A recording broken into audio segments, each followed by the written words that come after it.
Bajarê herî mezin yê Tirkiye, İstanbul. İstanbul ji sê aliyan ve bi behran hatiye dorpêçkirin. Ev bajar bi dêr û mizgeftên xwe, bi behr û pirên xwe ji li cîhanê navdar e. Yek ji van piran ji Pira Galata ye. Ev pir navçeyên Eminönü û Karaköyê bi hev re girê dide. Li aliyekê tramvay û trembêl derbas dibin û li aliyekê din mirov şev û roj li ser vê pirê masiyan digirin.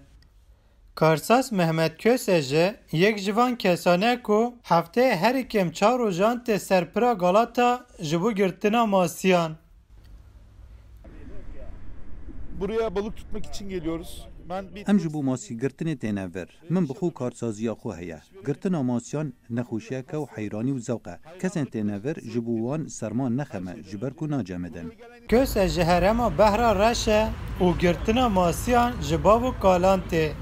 û ji zarokatiya xwe ve ew masiyan digire.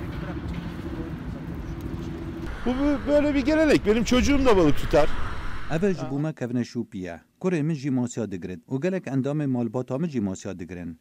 Girtina masiyan ji bo mirovan gelek giring e. Ji bo me jî westana tenduristî pir baş e. Dema hundê never gelek kesan naz dikin û bi wan re diaxivin.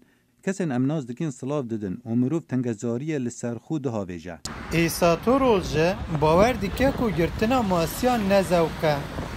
Dibêje vê sir û seqemê de bila tu kes nebêje ev zewq e. O dibêje girtina masiyan ji bo van mirovan êdî bûye nexweşiyek. Yani buraya geldiğimizin amacı Sedema hatina me ya ser Pira Galata ewa ku em him dema xwe derbas kin û him jî nêçîra masiyan bikin. Ango em ne ji valahiyê têne vir, em masiyan digirin û dibine malê. Her wiha li ser pirê ji bo girtina masiyan kesên amûrên ji bo şewkan difroşe ji hene.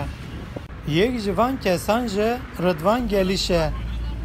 Gelîş ev 5 sal li ser Pira Galata hem masiyan digire hem ji amûrên şewkan difroşe. û debara malbata xwe li ser Pira Galata dike. Herkes geliyor. Doktoru geliyor, hakimi geliyor, savcısı geliyor, herkes geliyor. Bu normal vatandaş geliyor. Girtina masiyan bizişkê dadger, dozger, her wiha welatî hemû kes tên li ser Pira Galata. Girtina masiyan karekî zewqê ye û her kes tê demê ku masî hene li ser pirê cihê vala tune ye. Mirov li vir di rêzê de dimîne û lêviya kesan disekine ta cihekî bigire. Ji sibehê heyanî êvarî şev heta sibehê mirov dimîne. Carcarna jî 24 saetan hin mirov li ser Pira Galata dimînin.